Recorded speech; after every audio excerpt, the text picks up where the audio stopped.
This is Greg Pass with the Americans in Wartime Museum.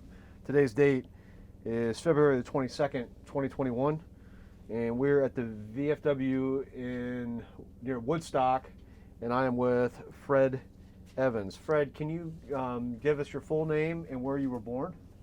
My name is Frederick Wayne Evans, and I was born in Harrisonburg. I lived all my life in Shenandoah County. And what war did you participate in? I was in Vietnam. And how did you get involved in the military service? Well, I was about ready to be drafted, and then my recruiter came and says, "Why don't you try out for flight school?" I said, "Well, if I can fly, it's better than going to war with a rifle on your shoulder." So I enlisted for flight school. And what year would that have been? 1963. How old were you then? I was 23. 23 years old. And what were you doing before that, did you say? I was surveying for the Highway Department for Interstate 81. Gotcha. So tell us about your training. Well, we started out with basic training at Fort Jackson, South Carolina, and then went to Fort Walters, Texas for primary helicopter training. And we left down there in December of '63 and went to Fort Rucker, Alabama, and graduated in May with our wings. And then in June, the following June, had orders for Vietnam. I thought I was the best pilot in the world. I got over there and I found out the only thing I knew how to do was start the aircraft and shut it down. You learn how to fly in combat, and that was the biggest thing. What were you flying? What type of I was aircraft? flying the UH-1 Huey. And tell us, for those who might watch this video and are not familiar with the Huey, what type of aircraft? What's the crew? How many people can it hold? It's a single rotor helicopter with a crew of 3. Gunner makes 4, and would hold 6 passengers. Flew about 100 knots, which is probably 120 miles an hour if you wanted to. That was for the airlift. Then we had gunships, which I participated in most of the time, with 30 caliber machine guns and rocket pods on. And we escorted the other slicks, or the UH-1s, with carrying troops in and extracting and so forth. Can you talk a little bit, again, keeping in mind that some people who might watch this video aren't that familiar with the Vietnam War, on how significant it was that helicopters played a role during that war?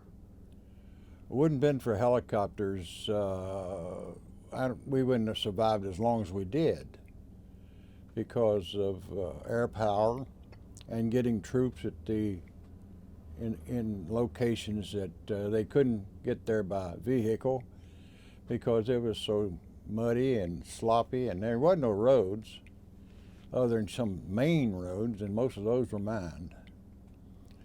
Other than that, we wouldn't have lasted a year or two without helicopters. So the crew, you said that the gunner was the 4th. There's a pilot, co-pilot, and what's the other? Crew chief and the gunner. And your position was the pilot. I was a pilot, and then became aircraft commander. So tell me about what your general duties were as a pilot during the war. Well, during that first service, our first time over there, I was the Armament Officer for the gunships and test pilot, and that was my main duty other than flying missions,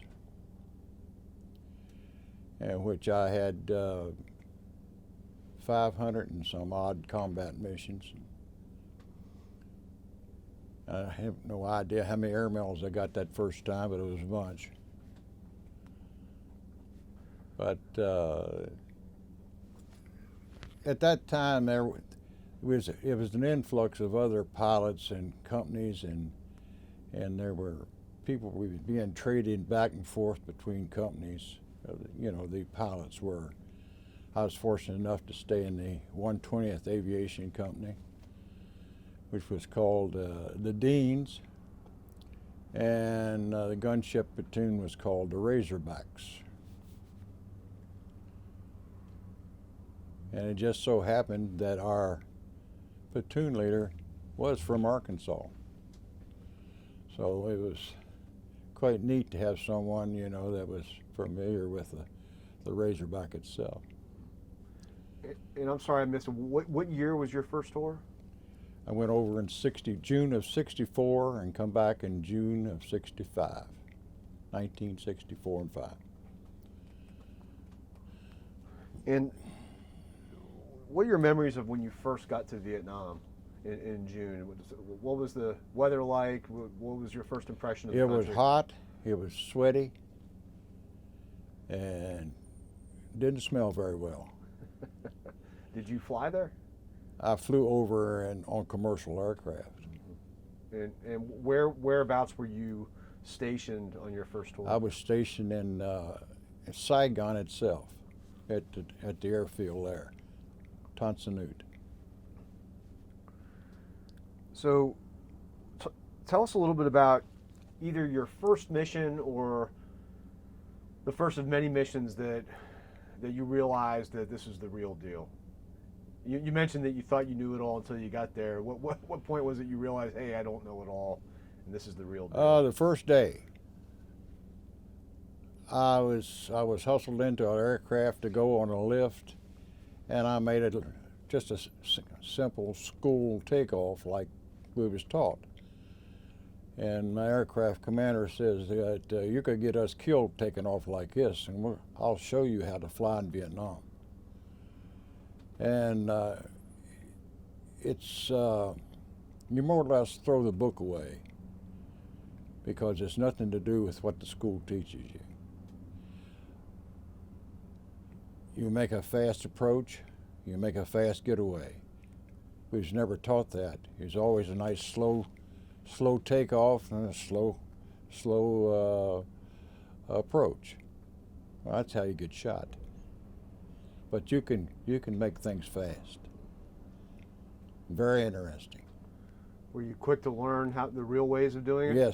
Yes. I became aircraft commander in a month. Oh wow. Yes. That's fast. So, walk me through what I don't want to use the word typical because I know that there's never a typical type day, but walk me through an example of what a mission would be like for you. Now you wonder with the gunships, or do you, what? Well, let's start with. I want to hear with, about with both the of them. lifts. Okay, with the lift, we would be called up to take a battalion of ARVNs, or Vietnamese, into a certain area, and then we would form up and go in.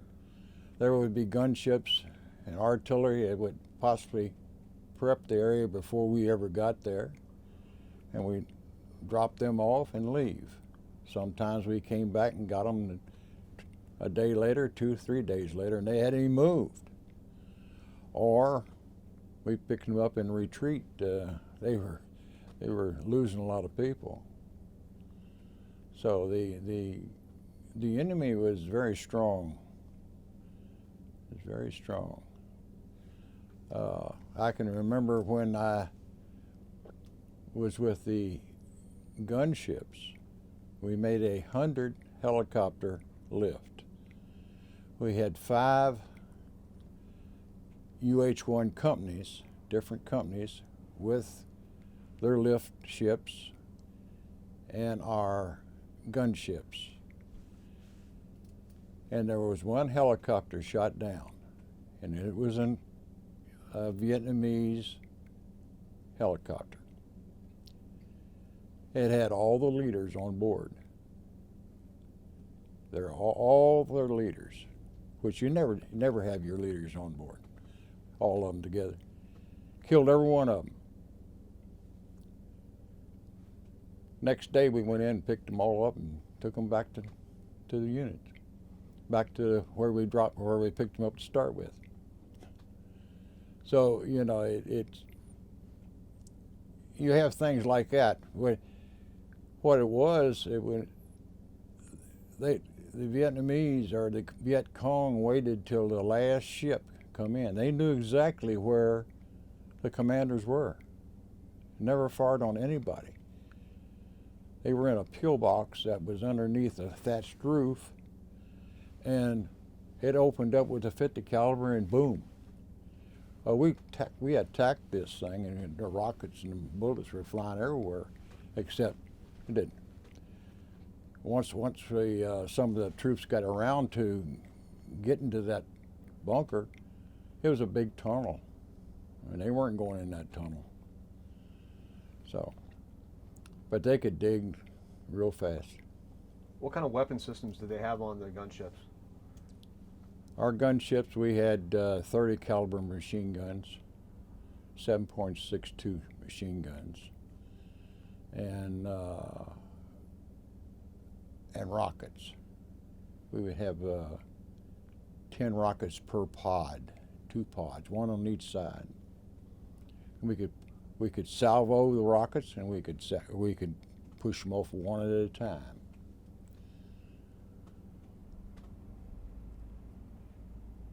Very effective, 2.75 TNT. Made a pretty good explosion. Plus they had phosphorus heads too, if you wanted to really burn something down, burn fields or whatever, rice paddies and so forth.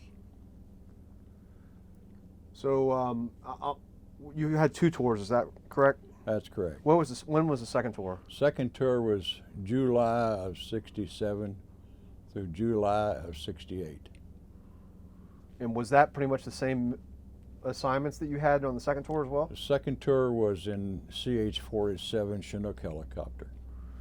Okay. All right, so let's stay with the 64 to 65 tour for right now, and then we'll move into the 68, correction, 67, 68. So what was your first experience with combat? Was it right out of the chute? Combat missions? I never really got shot at that I can remember until I went into gunships. They would shoot at the gunships, even though they knew we was going to shoot back. But I don't remember ever being shot at with that. I took 36 hits over the period of 2 years, and 33 was the first tour, and only 3 with the other tour. So when you say 36 hits, I assume 36 bullets. Yeah. So when you get back to your base, they do an inspection of the aircraft. You could hear them hit it. Okay. And what is that like experiencing? I mean, you're trying to fly a complex aircraft and people are shooting at you. What's that like? You just hope it don't hit the right place. It hit hydraulics or knock your tail rotor out or anything like that. And I had hydraulics shot out on me once, and I flew it back without the hydraulics, which makes it very hard to fly a helicopter without it. The UH-1 it can be done, and I did it, but and that was done at Cu Chi, where the big thing was back years ago, or during the 1968 Tet. So but the biggest thing that ever goes in my mind about being shot at is about 2 weeks before I was coming home in June, the 1st of June, I went into an operation that this outpost was being overrun. And we go in on this guy, well, it's a group, but had a quad 50 machine gun, which is a 50 caliber, big bullets. And we threw a bunch of rockets on them, knocked them out. Made a turn and started up through the clouds because it was a very low ceiling. And all of a sudden, here comes these great big orange balls right beside us. And there's 50 caliber tracers. And that's about the scariest I was ever been in my life. But the biggest thing was, once we got out of it, didn't get a hit, we made a turn and went down underneath there and knocked them out again. They didn't come back that time. But they had shot down an airplane prior to that. That was one of the big reasons that we was in there, because they were catching an awful lot of flack and so forth. So when you're engaging targets like that in a helicopter, how low to the ground are you? Approximately. Depends. Whatever it takes. You can be right on top of the trees, or you can be up there 1,000 feet. So that's a long time ago. Yeah. A long time ago. So, where did they have you?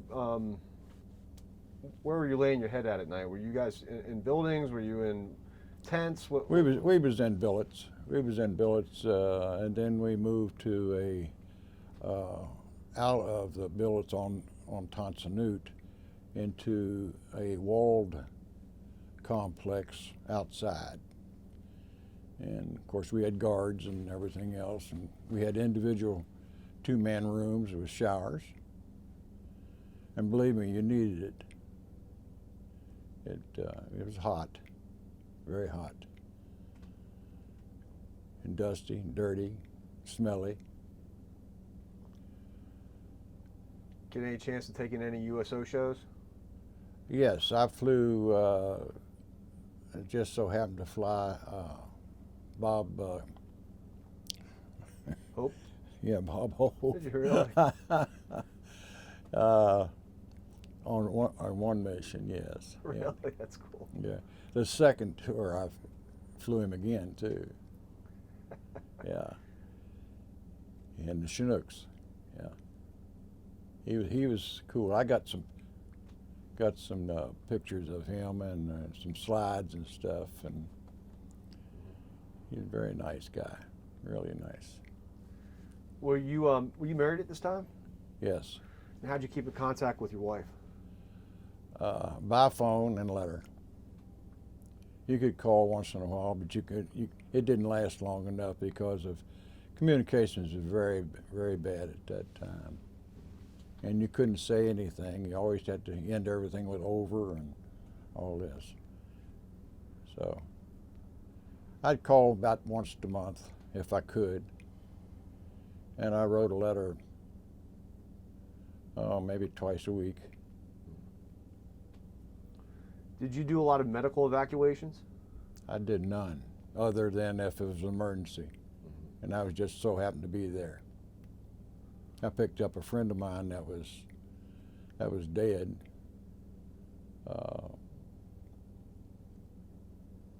We was at an location to the south of Saigon, probably 50 miles, and we'd been down there operating with them for a while, and we was heading to the house, and I told him, I says, I'll be back in about 3 days. You need anything? He says, yeah, bring me a carton of cigarettes if you will. So I got the carton of cigarettes, but the next day, or next day and a half, we get a call we need to go down there because there had been a big shootout with the Vietnamese and the Viet Cong. And there was 200 Vietnamese killed and 9 Americans. And one of them was my friend, which he never got his cigarettes, so. But we never found a weapon or nothing. I got a coolie hat, and that was it. That's all I found. And he'd already had been, they came out, they would dig down into these rice paddies and breathe through a tube and come up and surprised everybody and just boom, blew them all away.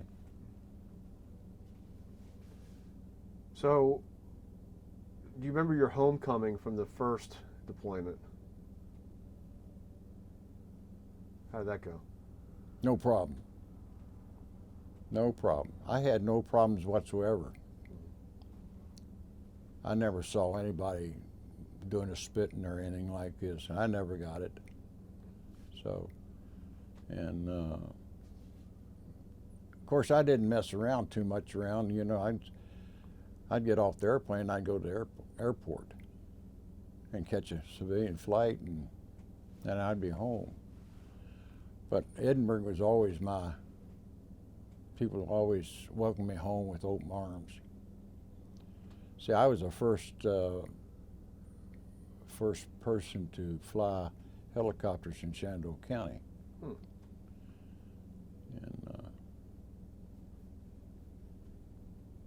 so I was more or less their hero, sometimes you might as well say sometimes, you know. But this has always been my home.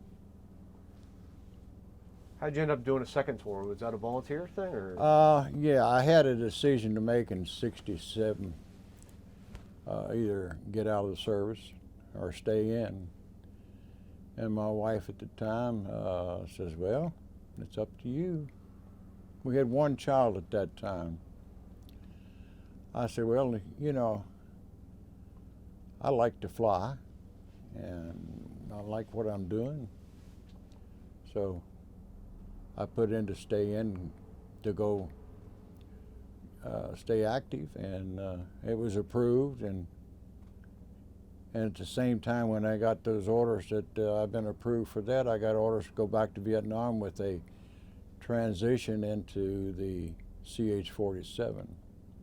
Tell us about the difference.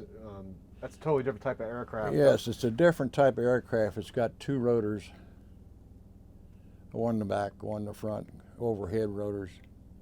It's 100 feet long. It's quite a bit bigger than a Huey. Carries 33 combat troops, and it's got 4 men, two pilots and 2 crew chiefs, or 1 crew chief and 1 load master. It'll carry about anything that you want to put in it. The early ones we had were, our payload was around 8,000 pounds. The ones they got now, I think, I really don't know exactly what they've got now, because I've been out of the service going on 37 years. So. And where were you stationed at this point in Vietnam? Where was your base? I was at Phu Loy. Where is that? It was north of Tan Son Nhut, about 30 miles, maybe 40. Close to Bien Hoa, which is where the Air Force was big. And also is close to the area where you got your orders when you got it into Vietnam, where to go and so forth, what units, where they were at and so forth. And that's where you left from to come back. So when you switched aircrafts and bases, did your mission change significantly? Oh, it did, with it, because it was a different aircraft. So what kind of work were you doing? It was all resupply. Sometimes in certain troops, and I did emergency refuel, or not refueling, but emergency ammo and so forth, like that. We did a lot of sling load, which was hooking up underneath the aircraft, and and we dropped that off wherever they wanted, in the jungle or whatever. Or we'd pick up a company of artillery and drop them off someplace and let them shoot up a bunch of rounds, and then go back in and pick them up.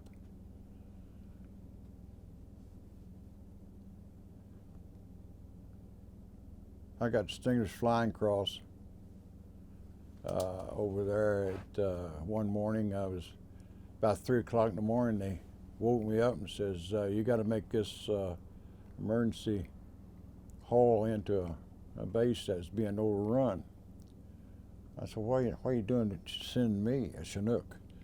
I'm supposed to be off today. Said, you're the only one who knows where it's at. Being the first tour, I really knew I was in the same operational area, so it was good. But I went into this place, didn't catch no fire or nothing, and dropped everything off. And he said, "Do you mind if we take some wounded out?" And I said, "No, come on."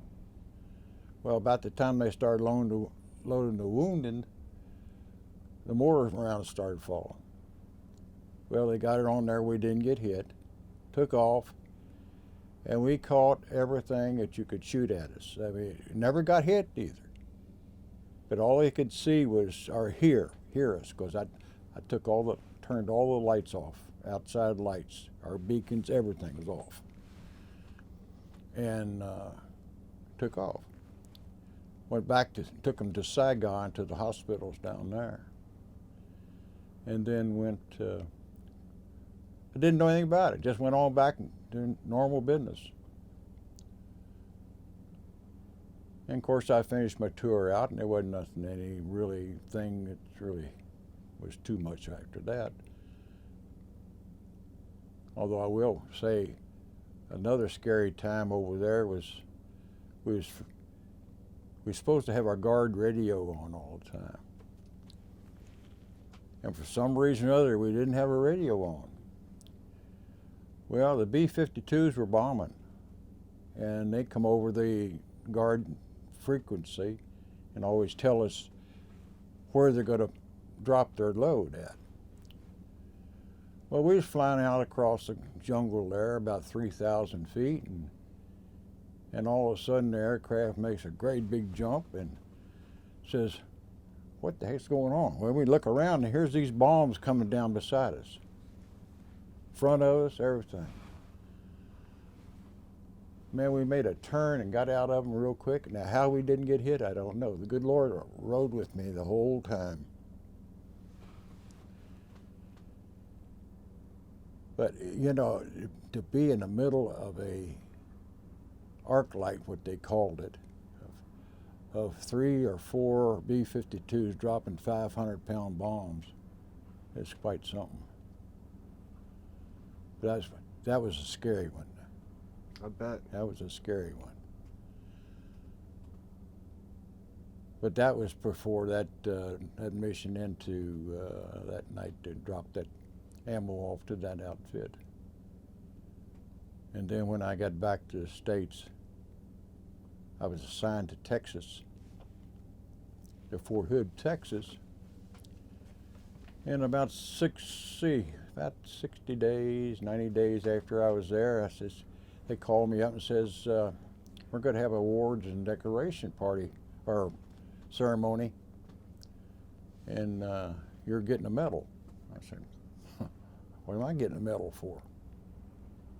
Well, it just so happened I got the Distinguished Flying Cross for that mission that night. I don't know who. It must have been the other pilot put it in, because I didn't. And it just so happened the man that pinned the medal on me was the commander of the outfit that night. And he must have been 6 foot, 8 foot tall. It's unreal. He says, "Come on, let's go have a drink." So, and we started talking. We had a real good. I got a good picture of him and everything. So that was a good time. I understand that you've flown some other VIPs in your career. Yeah, I left Texas. I went back to Fort Rucker. Went to another 2 schools. Went to an instrument flying school, and then I went to a staff school. And then I went to Fort Belvoir, and then went to another school, went to a maintenance school. Come back, and I was maintenance officer for about 3 or 4 months, and they called me and says, "Would you be interested in going to executive flight detachment?" I said, well, I don't know what you're talking about, to tell you the truth. He says, well, it's the one that flies the president. I said, yeah, I'll be interested. Sure. So they made an appointment for him, and I went over and had a talk with the commander of the exec flight, and he looked over my record, and he says, I'd like to have you. I said, all right, sir. He says, we'll start the paperwork rolling. It took a year to get my clearance. I already had a secret clearance, but I had to get a White House top secret clearance to be in the president, what do I want to say, in the area of the president and fly him. I never personally operated or flew the president of the. I was the co-pilot. He does all the work. The aircraft commander, all he does is fly the aircraft. But the co-pilot, he does the radio work. He starts the aircraft work. He does everything except fly the aircraft. Mm-hmm.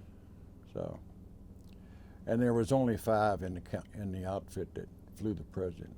And we had the first and only black at that time. Mm. Very nice, wonderful man. So how many times do you think you flew the president? Was this a lot? Probably 40, 50 times. Mm.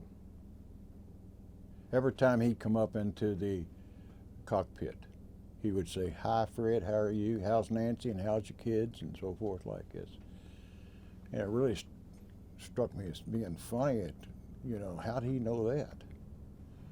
But every time, except one time, he was very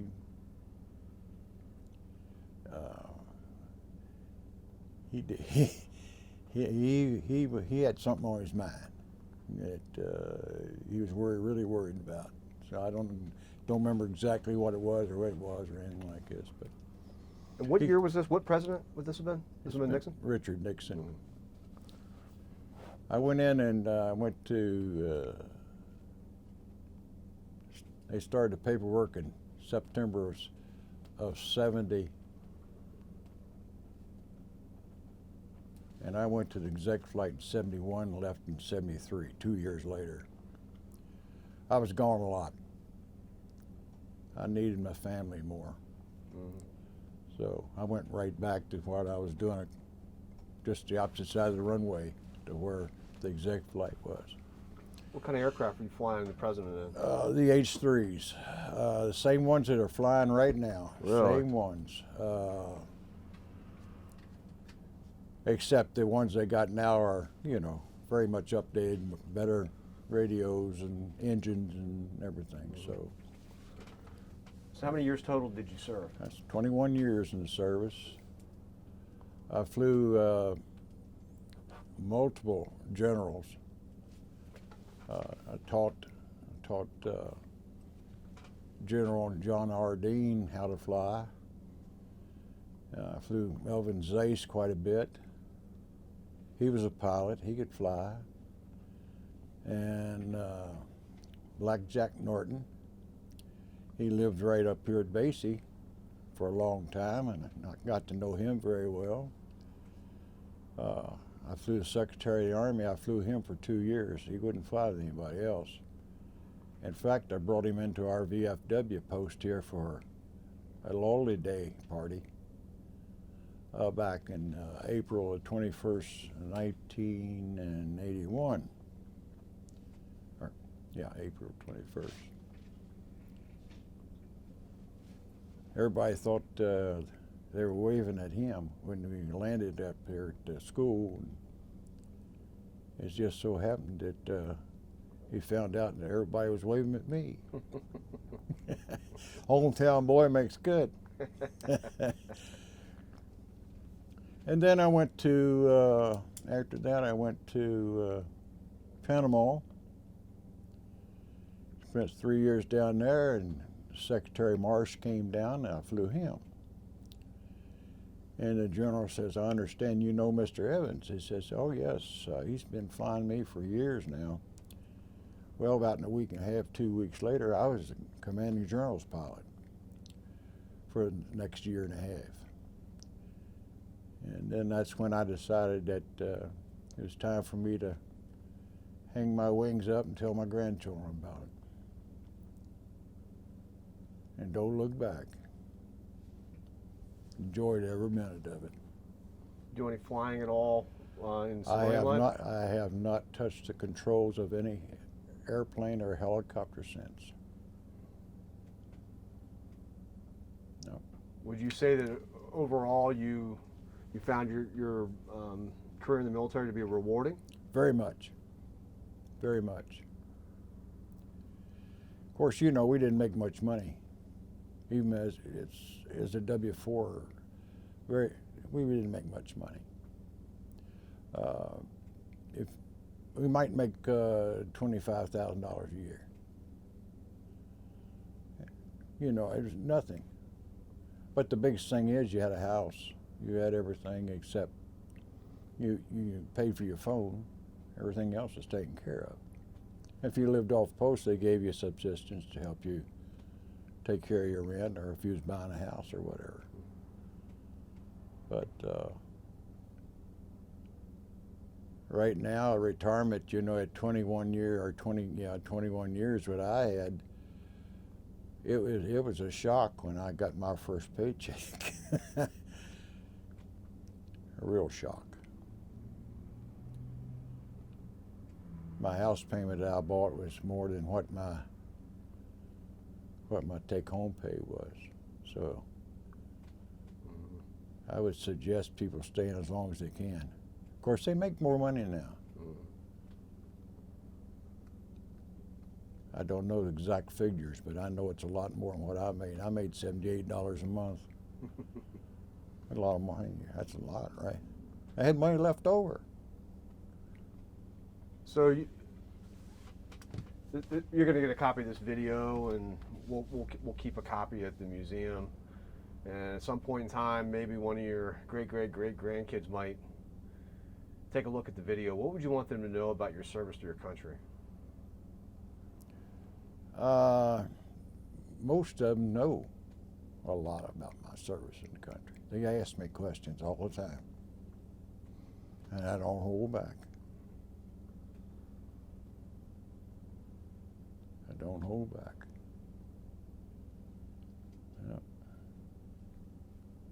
Yeah. There's things that you know that's I don't want to talk about, but certain things I still can't talk about.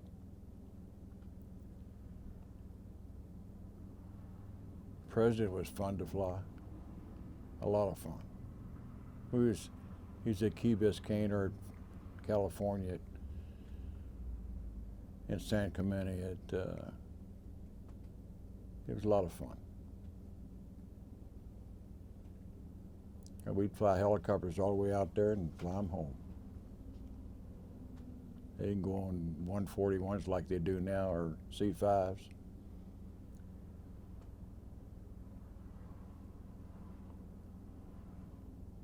I don't know what else you want me to say.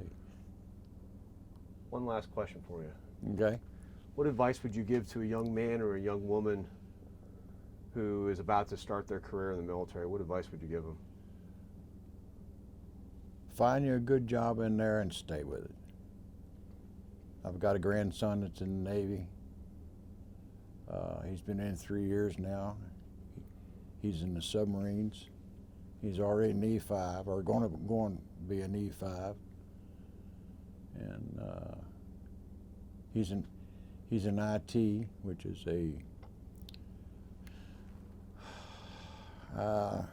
it's something to do with the computer systems and stuff like this, and but he drives a boat too. That's his big job. He's driving the boat. He says he sits there all day long and just watches the 8 hours a day, just watching the gauges. He says, but it's fun to blow and just stuff like that. So. Yeah, he's on the USS Alaska. Must make you proud. Oh, he's proud. I saw him this weekend, this past weekend. First time I'd seen him since back in October. So, yeah, he's very good. Well, I want to thank you for taking the time with us today to tell us your fascinating story, and thank you for your service to the country. I appreciate it. Thank you, sir.